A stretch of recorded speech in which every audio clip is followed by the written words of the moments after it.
Imagine it's a really busy Saturday morning. Okay, setting the scene. I like it. Yeah, so you've just moved to a new city, or maybe even a completely new country. Right. And you walk through the heavy glass doors of a classic American diner. You're really just hoping to get a quiet cup of coffee. But it's never quiet on a Saturday morning. Oh, definitely not. The place is completely packed. And a server just flies past you, carrying this huge tray piled high with pancakes. Sounds chaotic. It is. And they look you dead in the eye without even slowing down. And they say, "Just 2 in your party today, hun." Oh, wow. Yeah, that's a lot hitting you all at once. Right. I mean, if you learned English in a quiet classroom, just studying grammar rules from a textbook, your first thought might be absolute panic. Completely understandable. You might be looking around thinking, "Party? Wait, where are the balloons? Did I accidentally crash someone's birthday celebration?" That is such a common reaction. And just like that, before you've even sat down at your table, you feel completely lost. It's the absolute definition of language shock. I mean, it's a very real, very common experience for learners. It really is. You step out of that controlled, perfectly organized world of a language classroom, and you just collide with the messy, fast-paced reality of real-world English. The textbook is just gone. Exactly. The textbook environment is instantly gone, and it's replaced by speed, casual slang, and all these unwritten cultural expectations that, honestly, nobody warned you about. So true. Well, welcome to today's deep dive. We are taking a massive stack of notes, dialogue examples, and real-world restaurant scenarios, and we're breaking them down specifically for you, the listener. And we have a very clear mission today. Yes, we do. Our mission is to extract the exact phrases, the cultural quirks, and the insider vocabulary you need to confidently survive and actually enjoy the American diner experience. Because it should be fun. It should be. Whether you're listening because you're an international student looking for your first part-time job as a server, or you're just a hungry traveler who wants to order a burger without sweating through your shirt, we've got you covered. And, we are going to do this very deliberately. Yes, deliberately is the key word. We're keeping the pace nice and relaxed today. We know that listening to native speakers talk at their normal speed can feel, well, like trying to drink from a fire hose when you're still learning. Oh, absolutely. It's overwhelming. So we're taking our time. We want to really dissect these interactions, explaining not just the what to say, but the psychology behind the why. I think we really need to set the scene first, right? Because the environment totally dictates the language. It does. Context is everything. So close your eyes for a second. Well, unless you're driving. Please keep them open if you're driving. Good disclaimer. But picture this classic, iconic American diner based on the notes we have. You've got those bright cherry red vinyl booths lining the giant front windows. I can picture it perfectly. Down the center of the room, there's a long countertop with those heavy spinning metal stools bolted to the floor. And usually a pie case somewhere. Yes. There's a jukebox glowing in the corner, and the air is just thick with that permanent, incredible smell of frying bacon and warm maple syrup. It's a very vivid, very sensory-rich environment. It really is. And working in a place like this, waiting tables in this specific type of high-energy hospitality setting, it's a true rite of passage for so many people. Okay, that phrase, rite of passage, I want to pause there for a second. Sure. It basically means an important event or a shared experience that marks a major transition in your life, right? Exactly. It's a milestone. For thousands of international students, backpackers on working holiday visas, or new immigrants arriving in the U.S., Canada, or Australia, waiting tables is the classic first job. It's like the ultimate linguistic boot camp. That's a great way to put it. You're forced to interact with the public, you have to think on your feet, and you're speaking and listening to English constantly for 8 hours straight. Wow, yeah. Exhausting but effective. There's really no better way to test your language skills in the real world. But, even if you never, ever plan to carry a heavy tray of food in your life, understanding this specific type of language is so crucial just for everyday life. Oh, completely. You'll be a customer eventually. Right. I was thinking about this earlier. Learning standard formal textbook English is kind of like buying a very stiff, very expensive business suit. Okay, I like this analogy. It's technically correct. You look sharp, but it's uncomfortable. You can't really move naturally in it. Right, you're a bit restricted. But the fast-paced diner English we're looking at today, that's like slipping into your favorite perfectly worn-in pair of sneakers. Yes, built for comfort and speed. Exactly. built for moving smoothly through the real world. I love that comparison. Because when a server approaches your table, they definitely aren't wearing that linguistic suit. No, they are in running shoes. They're moving quickly, talking quickly, and using highly efficient, casual phrases. If you're stuck in your mental business suit trying to, conjugate formal verbs, you're going to freeze up. Let's actually walk through the timeline of a meal to see how this works in practice. Let's do it. Let's go back to that moment at the front door. The greeting. The crucial first impression. You walk in, and it's chaotic. Servers are juggling plates, they're wiping down tables, doing math in their heads. They do not have time for a long, elegant speech. No, they don't.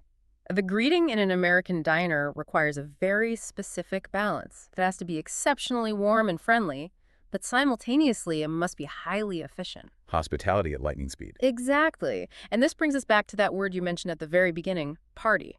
Oh, yes. Yeah. I remember when I first started learning Spanish, if a word sounded like an English word, I just assumed it meant the same thing. A very dangerous assumption. It is. So, for a non-native English speaker, the word party triggers a very specific image in their brain. Right. Music, dancing, celebrating with friends. It's the literal translation trap. It really is. In almost every other context, a party is a celebration. But in the North American hospitality industry, party has absolutely nothing to do with celebrating. Okay, so what does it mean? It's simply the industry term for the group of people who are dining together. Just the group itself. That's it. So when the server says, "How many in your party today?" they're just asking, how many people are in your group that need to sit at this table?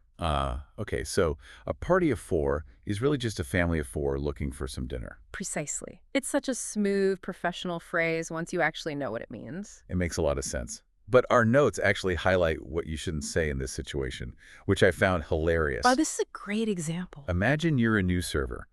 Your English is pretty good, but maybe you lack that cultural nuance. You walk up to a group of customers and ask, how many humans are with you? It sounds like an alien invasion movie. It does. How many humans? I mean, grammatically, how many humans are with you is a perfectly constructed English sentence. But culturally and contextually, it's incredibly clunky. It lacks all the warmth of hospitality. It's just so robotic. It really is. Now, let's say a couple walks in, just 2 people. Our notes give a great example of an even more casual alternative to the party phrase. Okay, what is it? A busy server might just grab a couple menus, flash a quick smile, and ask, "Just 2 today." Just 2 today? Oh, that's so easy. It's brilliant in its brevity, it's brief, it's warm, and it instantly gets the interaction moving without any extra words. But wait, if I'm an English learner, I'm probably wondering, why do we need all these specific phrases at all? That's a fair question. Like, why don't servers just use the basic greetings we learn on day 1 of English class? Right, the classic textbook phrases. Yeah, why not just stand up straight, smile, and say, hello, welcome to the restaurant? That really gets to the core psychology of American dining, honestly. Really? How so? Well, if a server walks up to you and says, "Hello, welcome to the restaurant," it feels incredibly stiff. It feels very transactional. Like you're at a bank or something. Exactly. The ultimate goal in American hospitality is to break down that formal barrier immediately. They want to create an atmosphere of casual comfort. Almost as if you're visiting a friend's house. Yes, that's the exact vibe they're going for. You want the customer to feel like a guest in your home, not a consumer in a business transaction. This is why you'll constantly hear greetings like, "Hi guys, welcome in." Welcome in. That is interesting. The phrase "welcome in" is particularly fascinating. It feels so much more inviting than "welcome to the restaurant." Because it's shorter. Partly, but you're also physically and emotionally inviting them into an experience. Come in, be a part of this. Hi guys, welcome in. It's so much softer. I like that. It sets the tone perfectly. Okay, so we've successfully navigated the greeting. We didn't look around for balloons when they said party. Oh, always a good start. And we are seated in our red vinyl booth. The menus are down on the table. Now the interaction immediately shifts to the next phase. The beverage phase. Right. And this part introduces a massive fundamental pillar of the American service industry, taking the drink order and the subtle art of the upsell. The upsell. The drink order is really the first actual transaction of the experience. Right. It's where the money starts changing hands. And if you're working as a server, it's rarely just a simple, straightforward question of what they want. There's a strategy happening underneath the surface here. The upsell. I want to make sure we define that clearly for everyone listening. Of course. Sounds like a sales term, right? Like selling something.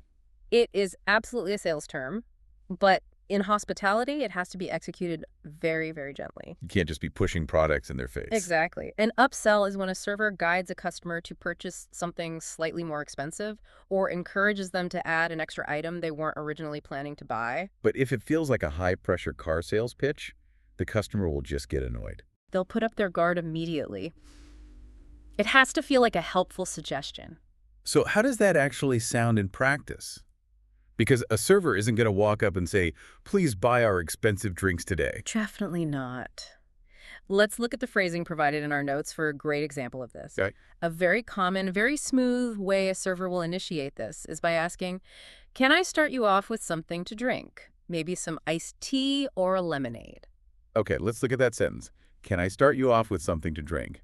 That's a completely open question. Very open. The customer can easily just say, tap water, please, and tap water is free. Exactly. But notice the second half of the server's phrase. By immediately adding maybe some iced tea or a lemonade, the server is planting a very specific, vivid suggestion in the customer's mind. Oh, I see. And iced tea and lemonade aren't free. Right. They are highly profitable items for the restaurant. So the server is subtly steering the customer away from the free water and toward a paid beverage. But doing it in a way that feels incredibly helpful and hospitable, they're making the decision easier for the customer. It's subtle, but it's everywhere once you start actually listening for it. Once you know it's there, you hear it at every restaurant. Okay, so the drinks are ordered. Now we get to the main event, the food. The fun part. And this is where we run into a phenomenon that I think causes more stress for English learners than almost anything else on the job. I know exactly what you're going to say. It's the North American culture of customization. Our notes refer to this as mods. M-O-D-S. Mods is simply industry shorthand for modifications. You might also hear the word substitutions, or just subs. This is a huge cultural difference, isn't it? It's massive. In many cultures around the world, say, in a traditional French bistro or a high-end Japanese sushi restaurant, you order the food exactly as the chef designed it. The chef is the artist, right? You don't tell the artist how to paint. Precisely. The chef is the expert. If the dish comes with a certain sauce, you eat that sauce. Asking the kitchen to change the recipe is often considered rude or even insulting to the chef. Oh, absolutely.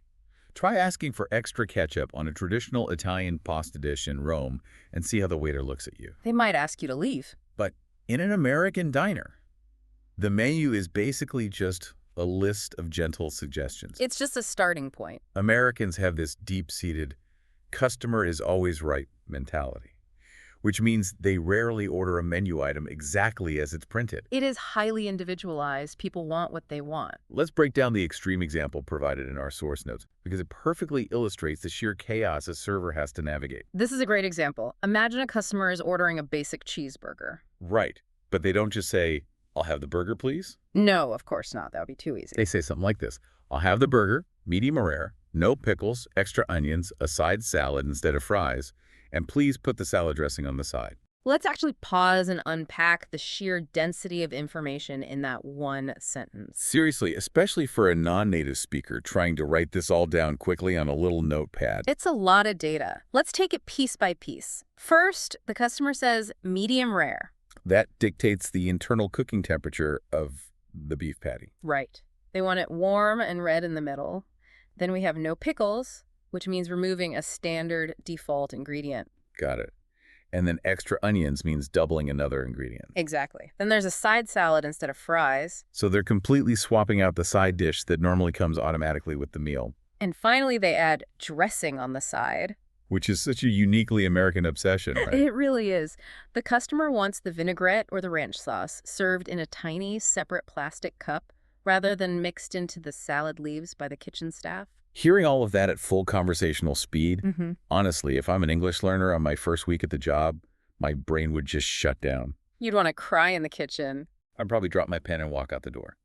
It's an overwhelming amount of data to process while you're also trying to smile and be polite. It is incredibly stressful, and this is exactly why servers develop specific survival tactics for these moments. What's the main tactic? The psychological requirement here is that the server must sound endlessly accommodating. Endlessly accommodating. What does that actually mean in this context? It means that no matter how complicated, strange, or annoying the customer's request is, you have to respond as if it's the most normal, easy thing in the world. Even if you have no idea how to type it into the cash register. Exactly. You have to project total calm, even if you're panicking internally about how to explain this to the cook. So you definitely don't say, wow, that's a lot of changes. Let me go see if the chef will allow that. Never. That creates friction between you and the customer. So what do you say?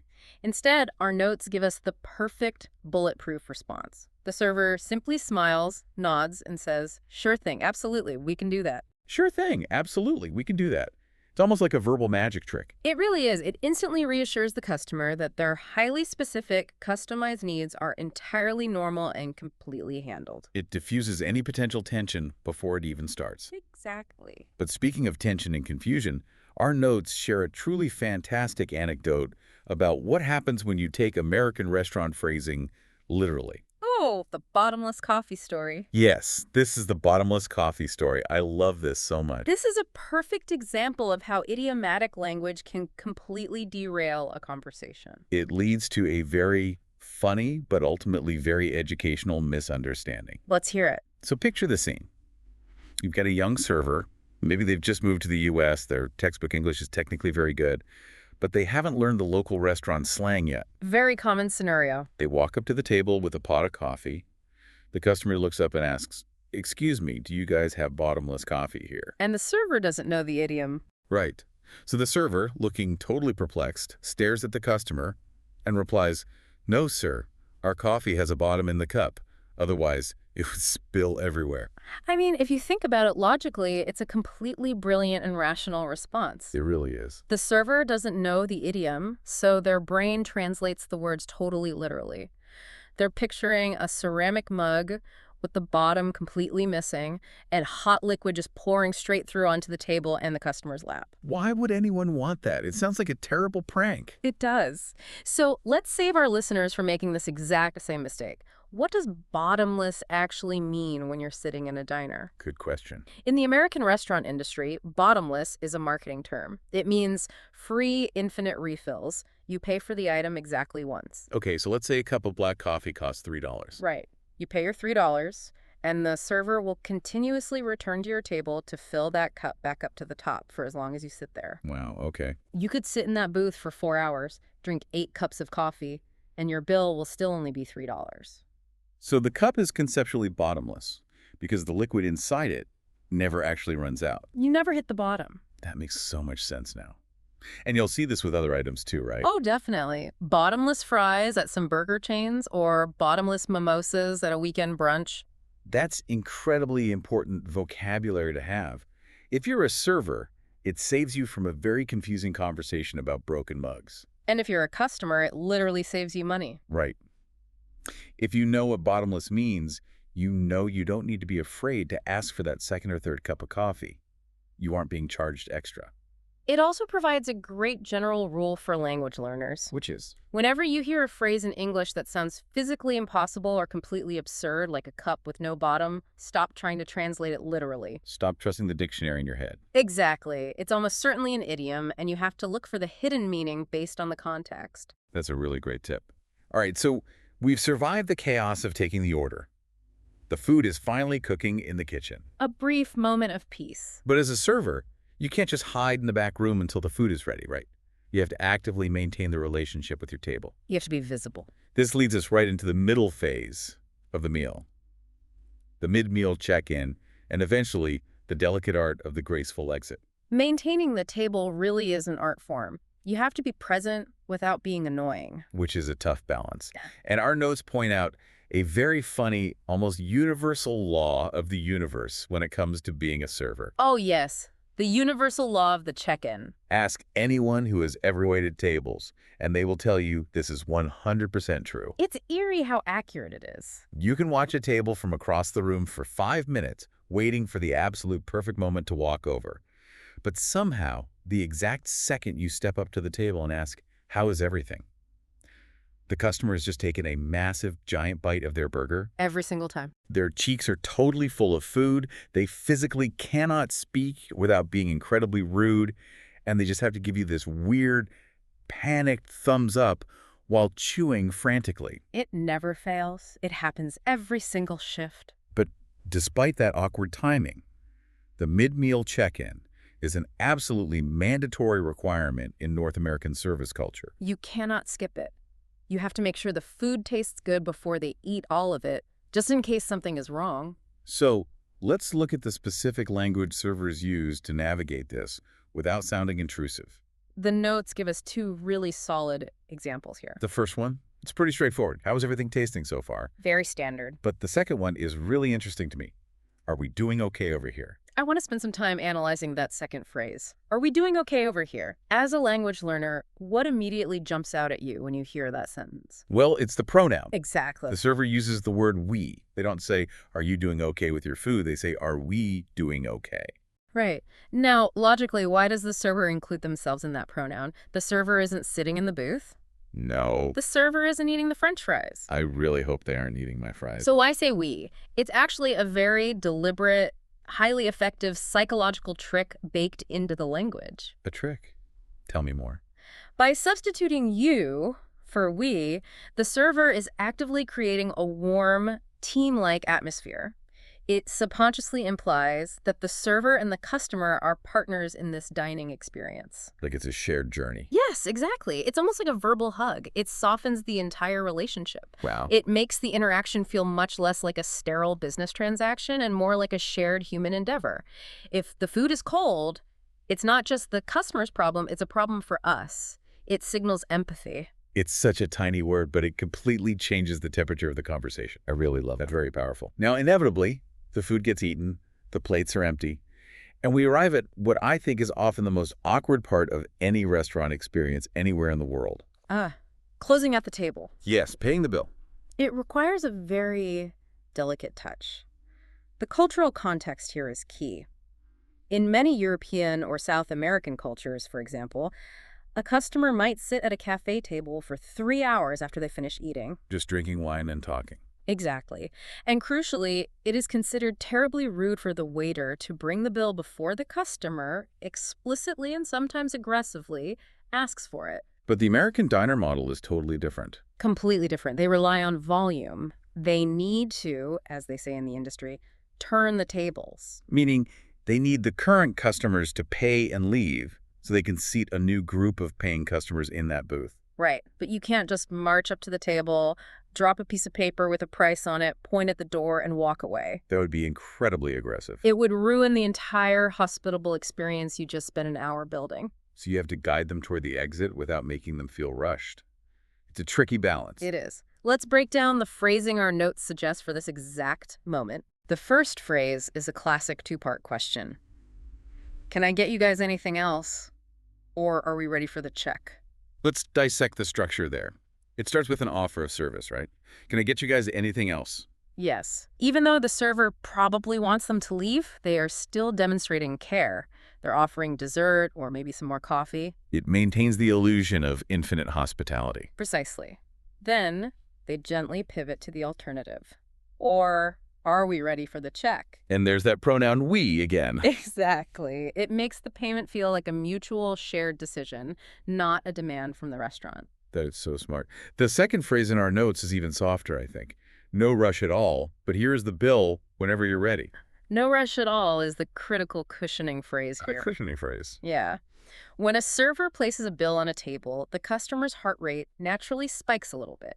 It's a physical reminder that money needs to be spent and they need to leave. Reality sets in. Exactly.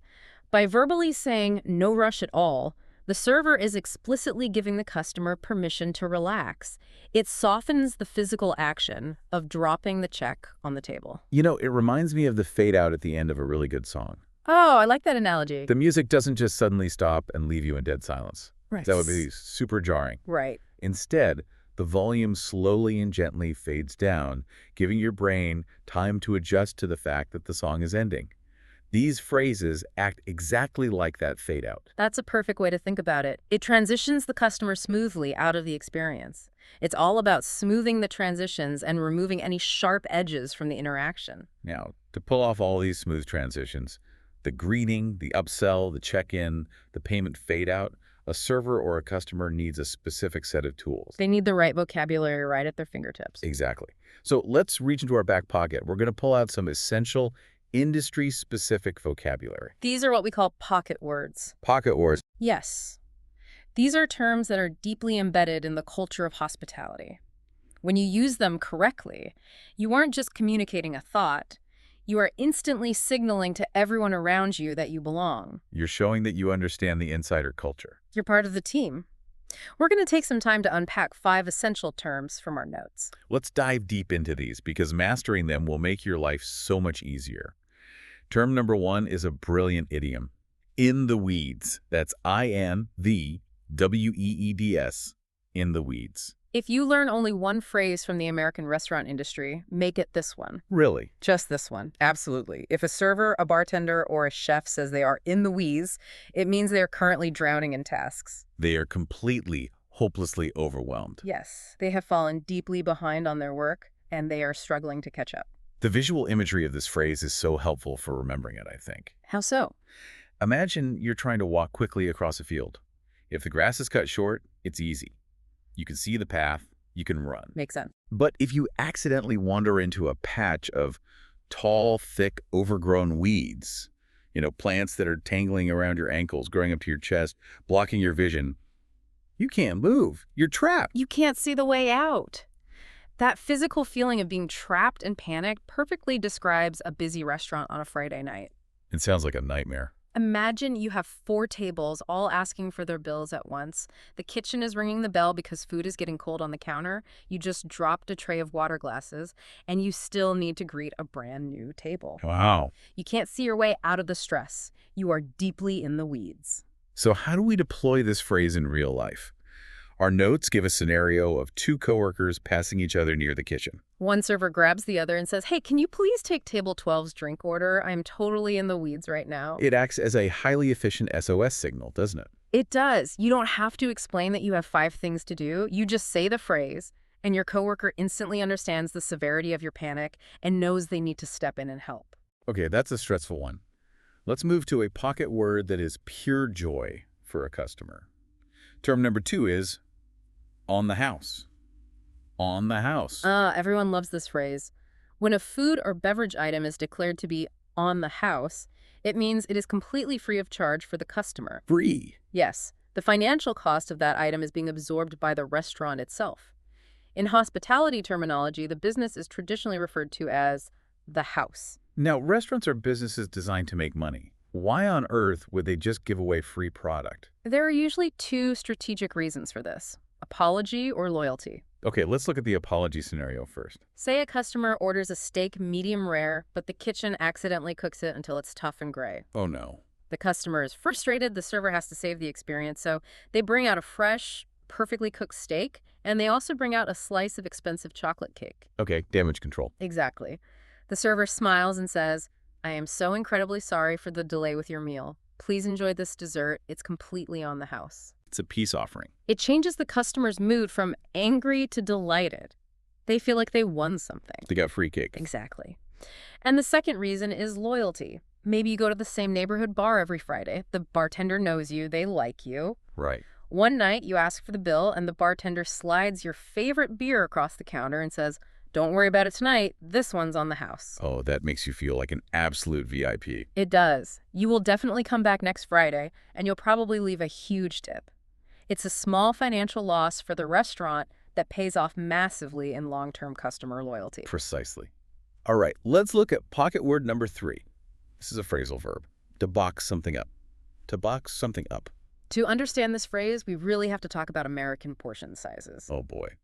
If you've never been to the US or Canada, you might not believe how much food comes on a single plate. It's famously enormous. It is extremely common, almost culturally expected, that a standard restaurant meal contains way more calories than a single human should comfortably eat in one sitting. You order a simple plate of pasta, and they bring you a bowl large enough to feed a family of 4 for a week. It's true. So what happens at the end of the meal? You've eaten half of it, you're totally full, but there's a mountain of delicious food left on your plate. You definitely don't want the kitchen to just throw it in the trash. This is exactly where boxing it up comes in. It means taking the leftover food from your ceramic plate and transferring it into a disposable cardboard or plastic container, a box, so you can carry it home with you to eat later. Like for lunch the next day. Right. You might also hear it called a doggy bag, though box it up is definitely the more common action phrase today. So if I'm the customer sitting there staring at my half-eaten mountain of fries, I would just make eye contact with the server and ask, "Excuse me, could you box this up for me?" Right. Or, "Could I get a box for this?" Exactly. And if you are the server, you can actually use this phrase to show incredible attentiveness. How so? If you walk by a table and see that the customers have put their napkins down and stopped eating, but there's food left, you don't wait for them to ask. You proactively say, "Would you like me to box that up for you?" Oh, that's a great little touch of service. It anticipates their needs. That gives a big difference. Okay, our fourth pocket word is a very basic English vocabulary word, but it's used in a highly specific way as a noun in this industry. Number 4 is regular. A regular. We all learned the word regular as an adjective early on. Regular coffee, regular size, meaning normal or standard. Right. But in the diner ecosystem, a regular is a person. It is a frequent, incredibly loyal customer, someone who visits the establishment so often that they become part of the furniture, basically. They come in every single Tuesday for lunch, or maybe every single morning at 6 a.m. for breakfast. The staff doesn't just recognize their face. They know their name, they know exactly where they like to sit, and crucially, they know their exact order. Our notes feature a perfect little scenario illustrating this. The servers are talking about an older gentleman named Bob. Ah, Bob. One server says, "Bob is our absolute favorite regular. When he walks in, I don't even have to ask what he wants. I just pour a black coffee and set it on his favorite table." Regulars are the emotional lifeblood of a neighborhood diner. They really are. Yeah. Working at a restaurant can be really chaotic, and involve dealing with a lot of dumpy strangers. When a regular walks in, it's like a friend arriving. It provides a moment of genuine human connection and stability in the middle of a crazy shift. Wow. They ground the experience for the workers. All right, we've reached our fifth and final pocket word. This one is absolutely critical when you are dining out with a group of friends or coworkers. Number 5 is to split the check. To split the check. We established earlier that the check is simply another word for the bill. To split, it means to divide the total financial cost of the meal among the different people sitting at the table. But the mechanics of how you split it are very important, right? Right. Extremely important. Because there are 2 main ways this happens, and it can cause a lot of drama if you don't use your words clearly. Let's talk about the drama. Option 1 is to split the check evenly. Let's say you're at a table of 4 people, and the total bill comes to $100. If you ask to split it evenly, the server just takes 4 credit cards and charges exactly $25 to each card. It doesn't matter who ate what. It's fast, and the math is easy. That's great if everyone ordered basically the same amount of food. What if we go out to dinner and you order an expensive steak, an appetizer, and 3 fancy cocktails? I'm having a good night. You are. But I'm on a budget, so I just order a small house salad and a glass of tap water. Yeah. When the bill comes, I absolutely do not want to split that evenly. Definitely not. My salad was $10, and you want me to pay $50. This is exactly why you need the alternative phrasing. In that scenario, before you hand over your cards, you need to tell the server, "Can we split the check by items?" Or, more simply, "Can we pay separately?" Can we pay separately? Right. The server will then go back to the computer, separate the digital ticket, and print out individual bills based precisely on what each person ordered. You pay your $10, and I pay for my steak. Can we pay separately? That is a phrase that saves friendships right there. It really is. Now, looking at all 5 of these pocket words in the weeds, on the house, box it up, regular, split the check, I want to play devil's advocate for a second. Go for it. Let's say I'm an English learner. I'm nervous. I forget these exact idioms in the moment. Do I really need them? Couldn't I just use my standard vocabulary to explain my situation? Like what? Give me an example. Like instead of saying, "I'm in the weeds," couldn't a server just say, "Excuse me, I am currently experiencing a very high volume of work and I'm feeling quite stressed"? I mean, technically speaking, yes. You are communicating the same core information, and eventually the person listening will understand you. Well, But you have to remember the context of the environment. A diner is not a library. It is a high-pressure, loud, fast-paced kitchen. Time is measured in seconds. you simply do not have the luxury of time to deliver a beautifully constructed, paragraph-long explanation of your feelings. Precisely. These pocket words function as shorthand. They compress a complex situation into a tiny three-word phrase that takes half a second to say. It's all about speed. But even beyond the pure efficiency, using this specific vocabulary is about cultural signaling. When an English learner uses the phrase in the weeds or on the house correctly, it instantly proves their cultural competence. It shows their coworkers and their American customers that they get it. Exactly. They aren't just translating words. They understand the culture of the building. It builds immediate trust and respect from everyone around them. That makes total sense. It goes back to the sneakers analogy. You're showing you know how to run in this environment. Yep, you're wearing the right shoes. But, of course, having the right vocabulary words in your pocket is only half the battle. How you put those words together, the tone you use, and the grammar you construct around them matters just as much. Absolutely. Delivery is key. Next, we need to talk about smoothing out the clunky, accidental mistakes that make learners sound unintentionally rude. We're getting into the architecture of politeness. The grammar of customer service in English is a truly fascinating linguistic puzzle. Why is it a puzzle?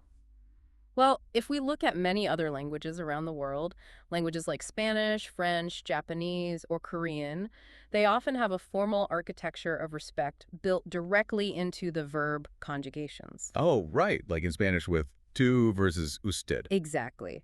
If you're speaking to your little brother, you use one form of the verb.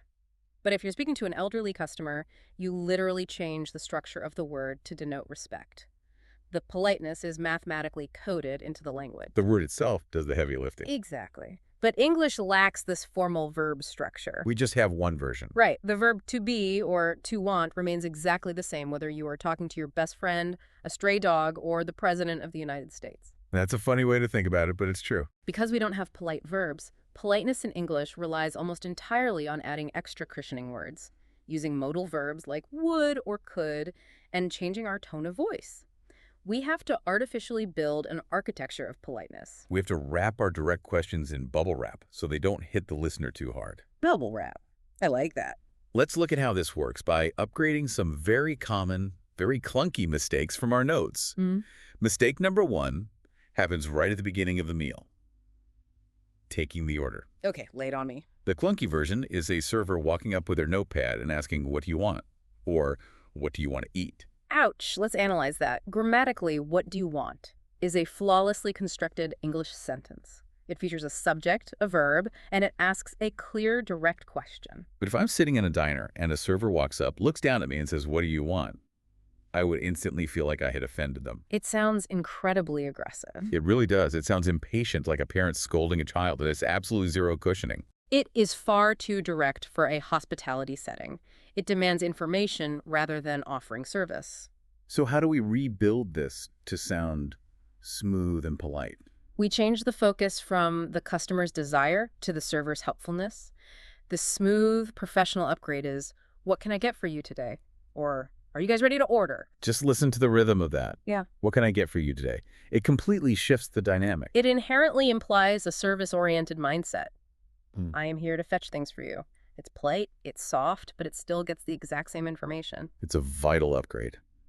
Okay, let's examine mistake number 2, which occurs at the very end of the meal during the payment phase. We talked about splitting the check earlier. Right. The clunky way a learner might ask about this is, "Do you pay together?" Do you pay together? Again, it's not terrible. The customer will absolutely understand what you're trying to ask. But it feels a little rigid. It lacks finesse. It feels like an interrogation rather than a gentle question.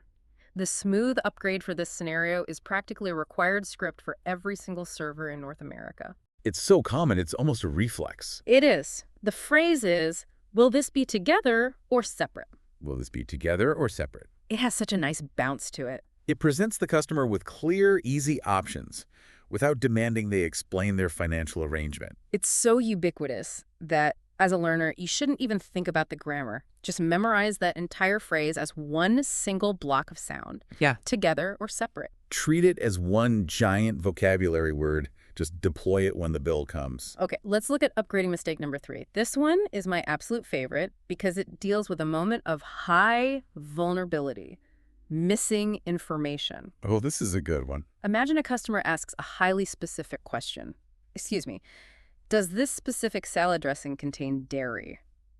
The server's new, and they honestly don't know the answer. It happens all the time. The clunky, slightly panicked way a learner might handle this is, wait me, I go ask kitchen. We can entirely understand the server's intent here. They are trying to be helpful. They want to get the right answer for the customer. But the phrasing is broken. The grammar is missing.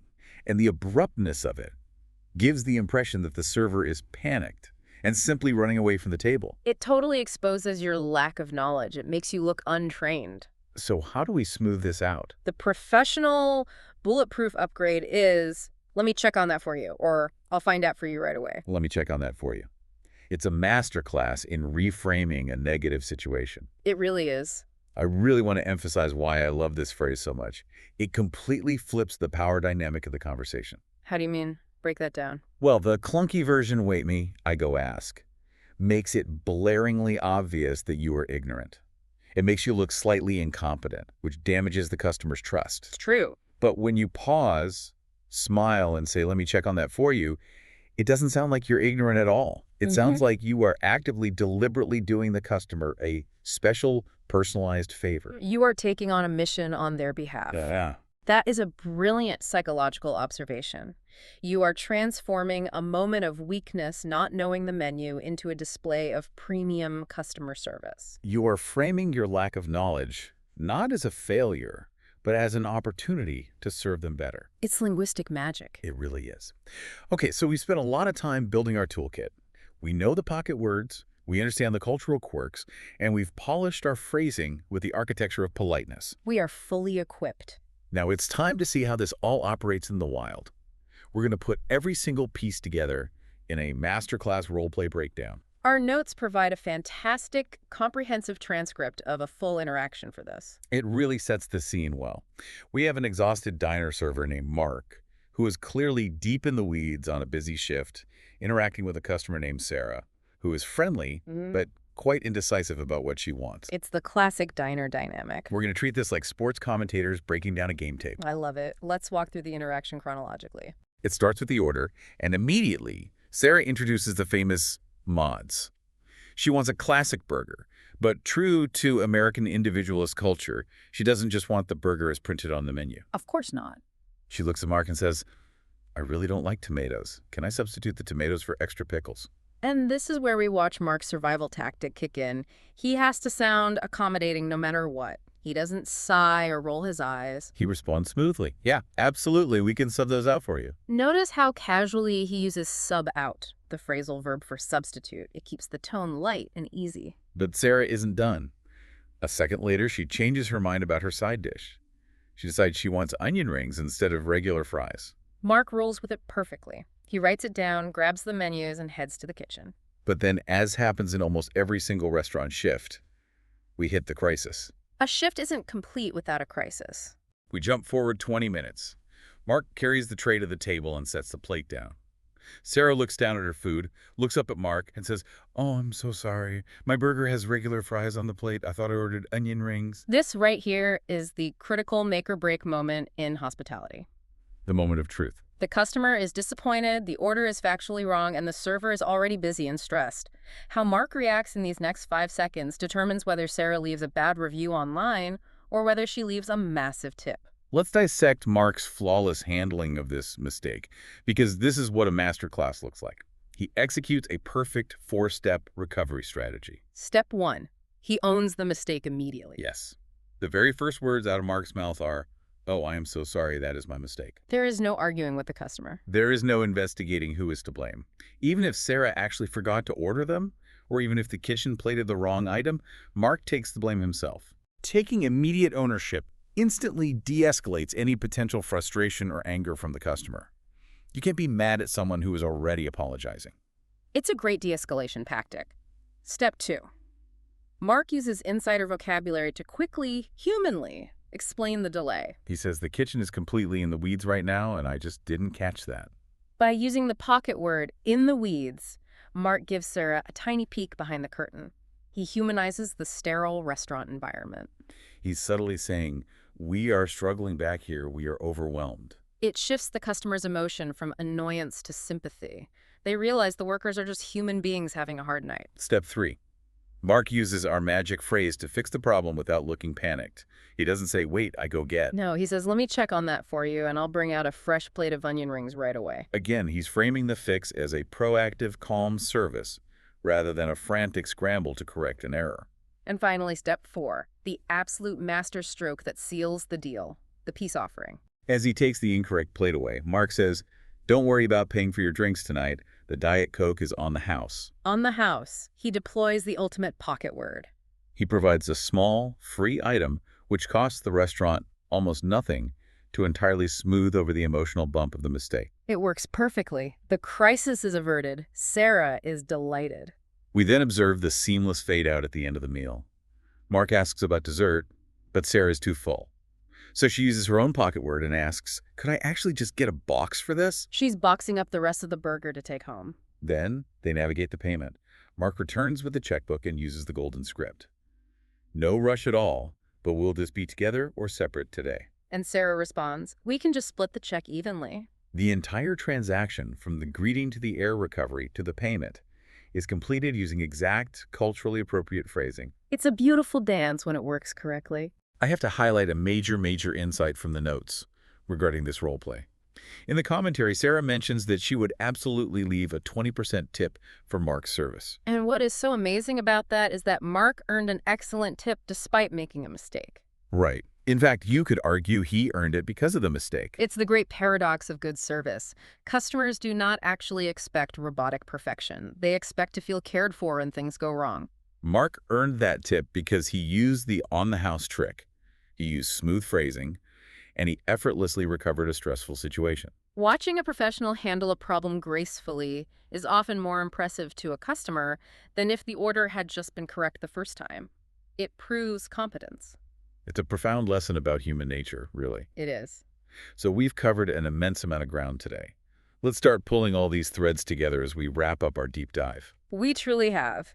If we try to summarize the ultimate value of everything we've unpacked today, I think it all comes down to one word: confidence. Confident. Mastering these specific, natural phrases, understanding why a party isn't a celebration, navigating the chaos of modifications, using pocket words like in the weeds and on the house, it transforms your entire experience of the language. It really does.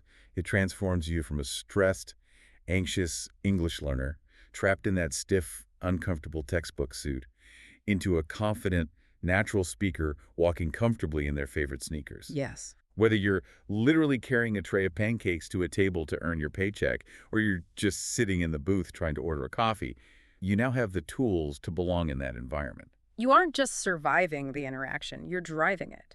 Yeah. You understand the hidden rhythm of the space. You're participating in the culture, not just translating words. But before we officially sign off, I want to leave you, our listener, with a deeper, final, provocative thought to mull over. Something that builds on everything we just discussed, but takes it out of the restaurant entirely. Let's consider the broader applications of this language in our daily lives. Okay, where are you going with this? We just spent an hour talking about how highly specific hospitality phrases teach us to de-escalate tension. We learned how to make angry or indecisive people feel cared for in a chaotic, busy restaurant. Right. But if you think about it, life outside the restaurant is often just as chaotic as a busy diner kitchen. Oh, that's very true.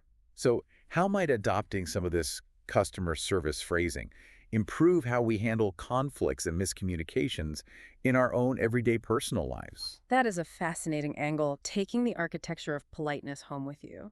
Think about it. What if, when you make a mistake with your partner, your spouse, or a friend, instead of getting defensive and arguing about who is right, you practice taking immediate ownership, just like a good server? Wow. What if your first words are simply, you know what, that is my mistake? It instantly stops the fight. It really does. Or, what if when a coworker asks you a difficult question in a meeting and you don't know the answer, instead of awkwardly freezing or saying, I don't know, you frame your lack of knowledge as a helpful opportunity? You confidently say, let me check on that for you and I'll get right back to you. Exactly. By intentionally applying this architecture of politeness to our personal relationships, we might find that we navigate daily conflicts much more smoothly. It's totally applicable. We might find that creating that inclusive we dynamic, asking our partners, are we doing okay? Instead of, are you okay? can solve problems in our living rooms just as effectively as it does in a diner booth. It is definitely something to think about the next time you find yourself entirely in the weeds in your own life. A great takeaway. And with that, we want to invite you to reflect on your own real-world experiences. Based on a prompt in our notes, we have a call to action for you today. We want to hear from you. What is your absolute favorite, most complicated thing to order at a restaurant? And more importantly, have you ever experienced a funny, awkward misunderstanding like the legendary bottomless coffee incident when you were trying to order food in English? I highly encourage sharing those stories.